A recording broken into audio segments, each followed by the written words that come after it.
Bonjour, c'est Marie-Liesse. Aujourd'hui, notre sélection est un documentaire d'Arte sur le business du bonheur. Aujourd'hui, la recherche du bien-être individuel et le développement personnel attirent beaucoup de monde. Mais ce sont aussi des business qui rapportent et qui peuvent attirer gourous et charlatans. Que faut-il en penser? On fait le point en 2 minutes.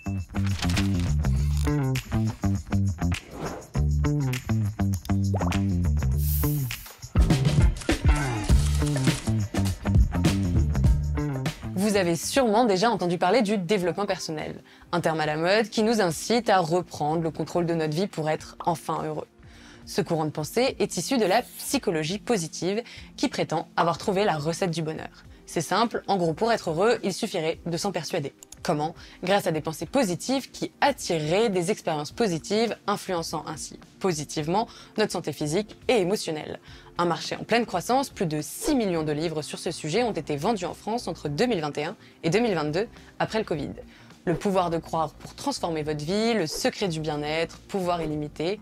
Certains se payent même des coachs en développement personnel, comme le célèbre américain Tony Robbins qui anime de gigantesques séminaires à 8 000 $ la semaine. Et ça cartonne.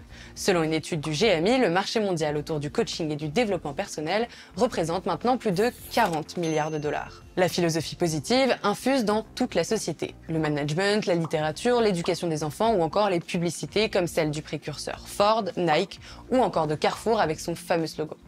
Beaucoup de psychologues sont adeptes de ce courant de pensée, mais d'autres sont plus critiques et dénoncent des conséquences néfastes. Pour Adriane Dessan-Isidoro, beaucoup de livres qui promettent un accès rapide et facile au bien-être font des promesses illusoires. Plusieurs autres témoignent de phénomènes d'emprise psychologique sur des personnes fragiles et vulnérables par des coachs autoproclamés, en gros des gourous et des charlatans. Thierry Jobard souligne l'individualisme de la démarche. Auparavant, le bonheur était collectif, tandis qu'avec le développement personnel, on ne cherche le bonheur qu'en soi-même et par soi-même. Comme toujours, le succès attire les dérives. Mais vous, qu'en pensez-vous?